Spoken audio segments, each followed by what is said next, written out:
We are back. It's been 2 weeks since some Premier League action, and this match week has brought some stunning match and some stunning matches. Today is Burnley and Newcastle. Let's do a quick prediction while we're on it. Leave your predictions in the comment section down below. Tell me what's the score and who do you think is scoring. We'll make it a 2-1 for Newcastle. Okay, so this weekend has been very interesting and quite frustrating if you're a Chelsea fan like I am. So Chelsea played Tottenham. They didn't look like the Chelsea that played the previous times. Taking nothing away from Tottenham, I think it would have still been a tighter match if it was Chelsea performing the way they usually did. But the question is, why didn't they perform the way they did? I think it's more than one factor, but I think Chelsea's figured out now. When Everton played, they played with in a way to cancel out Jorginho, and Tottenham did the same. Because he's like the centre for Chelsea. He's the heartbeat to the passes. He has like this crazy pass ratio, and when you just cancel him out the game, Chelsea doesn't have, distribution. Then Chelsea is without distribution and they just get clubbed. And he's not that fast, he doesn't track back, so defensively, and just got very exposed this weekend, with a little consolation, a header from Giroud, which I feel like Tottenham should have maybe, it was a brilliant still header, but even Chelsea's supporter, but Tottenham should have played more lockdown to have like that 3-0.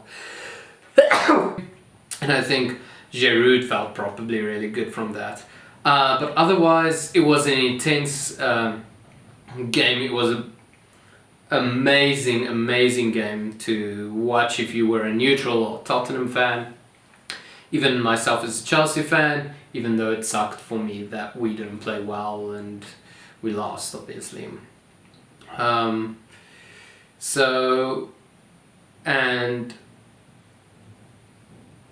the goal that Son scored was just beautiful. It was really good. I don't know how David Luiz was defending there, so I feel like not taking anything away from his goal, but you could see the weakness that Jorginho has, and Luiz does really weird things at weird times that doesn't fully like make sense, and I'm a fan. I feel like he's a great defender, but there's times where I feel like he's where I'm just a little bit stunned. Like, why did you move out the way of the away from the ball from such a distant shot? Maybe expected his keeper to have better positioning, and didn't want to try and control it and deflect it away, and maybe it was just he didn't want to get hit in the cojones, I don't know. But yeah, there's so many little gaps, and that's why I've made my mind early when I heard Sarri say, hey, they shouldn't expect too much this season. When Sarri said in the beginning of this season that we shouldn't expect too much, I'm still there, even though he done greater than what he sold, like having the undefeated streak and being in the top tier of the league right now. But still, there's so many kinks that Chelsea needs to work out, and it's scary to think, because maybe Hazard will go in a season or two, and some players are aging and some of the new ones are still young, and I just think it's going to be a hard season or 3 for Chelsea. And truly a great game, and Tottenham played amazingly. When they have their best team on, then you know they're going to play. I don't know why it doesn't play all of them more. Harry Kane, Ali, Christian Eriksen and Son, not playing them as a starting lineup usually, maybe trying to rest them or whatever, but they do brilliantly. Then Sommer goes straight to City and they do what they do. It was brilliant, beautiful. Sané's goals were just gorgeous. I loved his fake shot, that step and you see defender, goalie, and nice composed finishing. Different than Sterling was when he was in front of goal.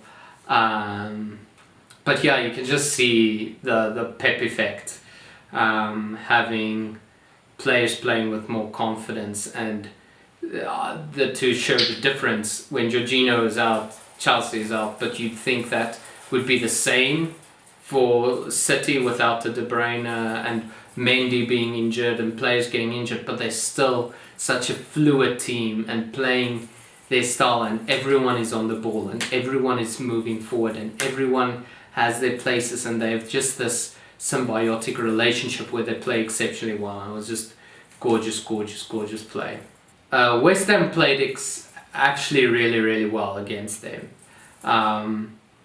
They went up against the best and didn't sit back. They actually played with more heart than most. Many teams try to sit back and defend, and that fails. And West Ham had chances. Then United drawing, another picture in life. It's just a tough time for United fans right now. They're not doing atrociously, but having to draw, I feel like, at home, yeah, it's just, we know where they are right now. Arsenal playing really well. I feel like they're becoming dangerous, and Pierre-Emerick Aubameyang is showing that he was worth that £55 million.